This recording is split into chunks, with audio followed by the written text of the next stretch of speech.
After visualization and diagnostic and unsupervised localization and classification, we will talk about unsupervised learning. And as I said, we will talk about two different parts: distribution learning and unsupervised learning of features, or unsupervised representation learning. So a very coarse view on the supervised learning. What we have seen so far was we were trying to identify or create algorithms that can understand patterns between two types of data, given images such as these ones. So let me get my laser pointer again. Sorry.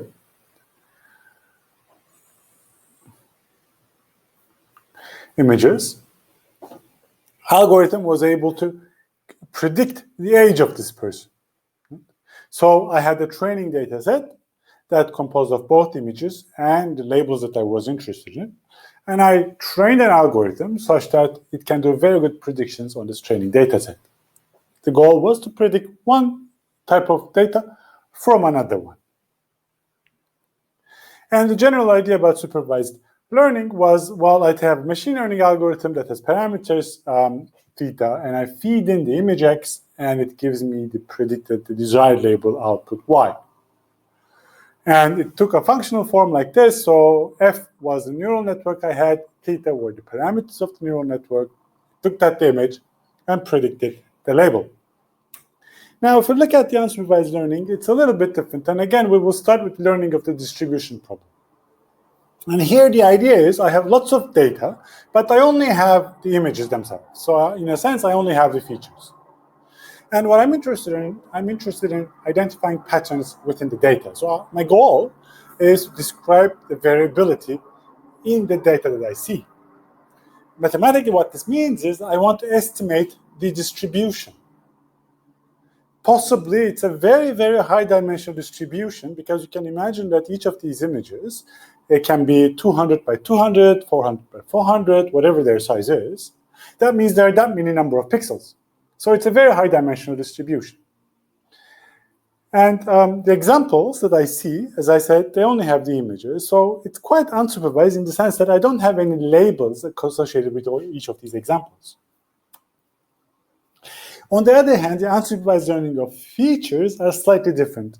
So we know that to be able to do any task, features are very important. Specifically when it comes to convolutional neural networks, the convolutional filters are extremely important. If they're good, then you're able to do the task properly. And so far, we have always looked at how to determine these features in a supervised, task-specific way. The question now we want to ask is, can we actually learn these features from just images?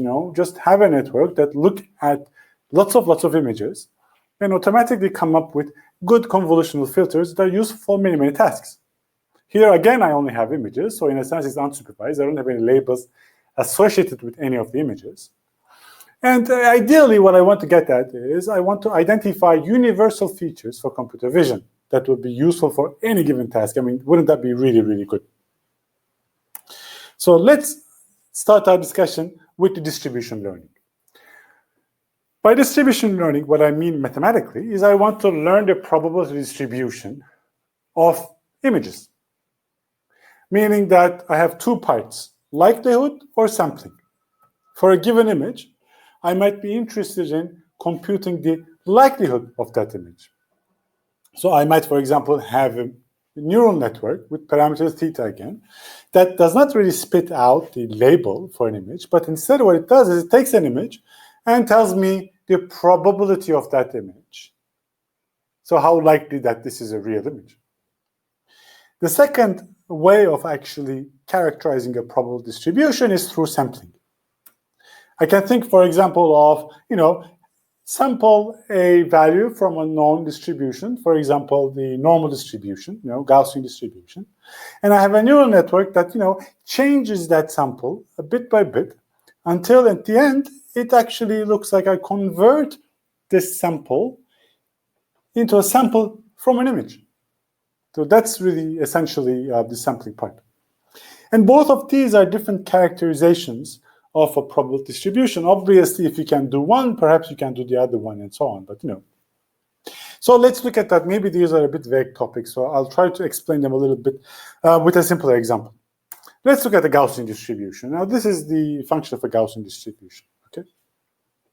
By likelihood, what I mean is, I can actually look at a certain x value here, for example, -1 in this case, and I can evaluate the PDF of that probability distribution function at that point. What do? I simply feed this x into the probability distribution and read off the value. That's basically it. Or I can sample from that distribution, meaning that I can simply ask for a computer to give me samples from this distribution right here. So that will be denoted by x sampled from a null distribution with a mean and standard deviation. In this case, the mean is 0 if you're curious, and standard deviation is 1.5. And I asked for 3 different samples, and these are the samples that it gave me. Now, when it comes to images, obviously these samples will not be single values, but samples will be images. So, for instance, I can, if I have a very good algorithm that I can sample from, this will be quite useful because, I can actually sample different images. Now, we've seen this at the very, very, very beginning of the deep learning section of this lecture. And I told you that these images are actually not real. They were synthesized by a neural network. And they all look very, very real. And the algorithm underneath is nothing very different than what I showed you here. This guy, the sampling model. So I basically sample a normal, random vector that's distributed with a multivariate Gaussian distribution, and I convert that into a real image. And this is specific class conditional, meaning that I ask the network to convert it into a dog, into a set of islands, into a butterfly, or into a hamburger. And these images are what the network creates. And this is pretty cool because I can actually synthesize images. That's pretty neat. Another useful way would be this guy. Remember this when we were talking about principal component analysis and recognition with traditional models? We've seen this. This is actually an example of unsupervised learning, how it's used. So, for example, in this case, I try to find a 3D face that's within the distribution that best matches the 2D projection that I see. This is actually a great application of unsupervised learning. Another application is I can synthesize images, transferring its styles. Now, this is an example where they actually, authors say that, I have these type of images that I've seen, these type of faces, and they have a certain style. What I want to convert the images that are at the top such that they have the same style as these guys. Now, when it comes to faces, it's very striking because basically what it means is, these, you can imagine that all these faces are coming from different races, right? And I convert the source images into images that come from the same race as the target destination ones. And that's pretty impressive. I can, for example, change a little kid into 3 different kids. They look very different, and I have to say they look quite realistic, all of them. I can do such things if I have a very good if I have a very good model that's able to do unsupervised learning and estimate the distributions. I can take, a sample from this distribution and try to map to a sample from this distribution.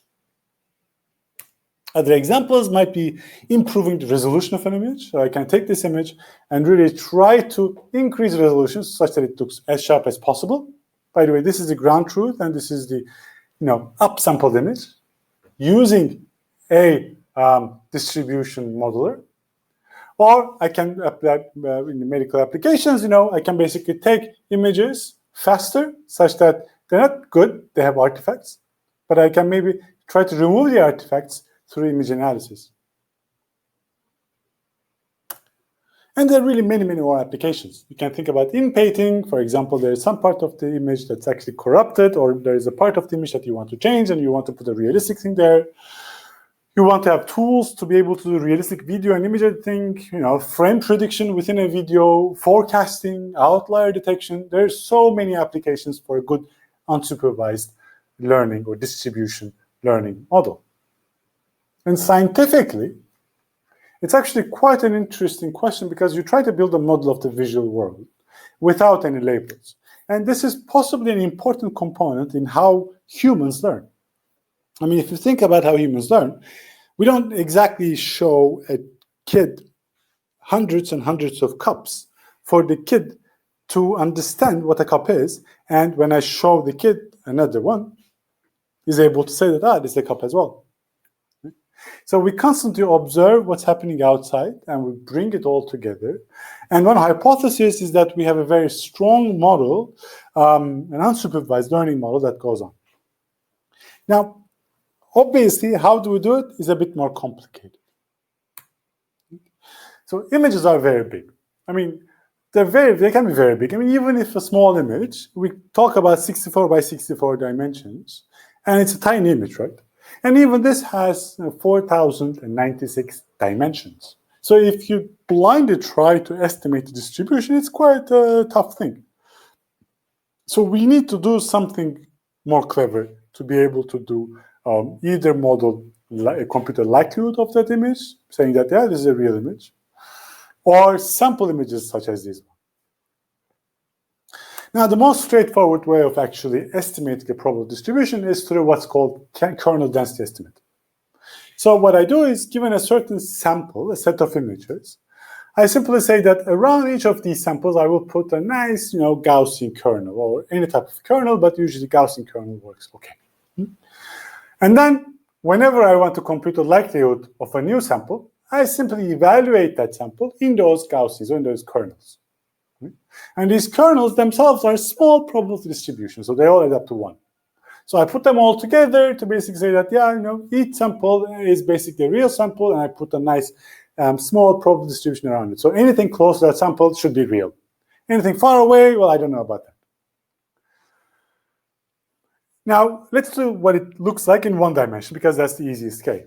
So here I have 2 examples where I basically took these Gaussians that I showed before, and I sampled 20 samples from them. Here's 20 samples, and here's another set of 20 samples. Now, around each of these samples, I put small Gaussians, right, here and here as well, and I simply add them to compute the final estimate of distribution. And that's given by this orange curve right here. So I wanted to estimate the distribution, and real distribution is the one that's given in blue. And with 20 samples and kernel density estimate, I'm able to estimate already the orange distribution, which is not very bad. Obviously, this will depend on the samples that you have. So if you have very off samples like the ones here, your estimate will be worse. But on average, you'll get quite good estimates for that distribution. If you have more samples, obviously this will get a lot better. While this is a good idea for low dimensions, it's a very bad idea for high dimensions. Because for the kernel density estimate to work, so again, this is very roughly speaking, but we need to be able to fill the entire space, meaning that I need lots of samples. Why? Because around each of these samples, I put small distributions, right? So if something around this comes up, then I'll be able to say, yeah, okay, that's a real image. I've seen something like that before. But if I cannot fill the image, if all these samples are really far away from each other, then any new sample, will obviously fall between those faraway samples, so they will be very far away from each of them, and I will say I have not seen anything like that before. So to fill a space that's of 4,096 dimensions, I need millions and millions of samples. So I better find a better way of doing it. And we will talk about 2 different avenues. One of them is what's called generative adversarial network, and the other one is called variational autoencoders. And both of them were published around the end of 2013. So we'll study these guys. Okay? But before that, I will stop and upload the video and study them after.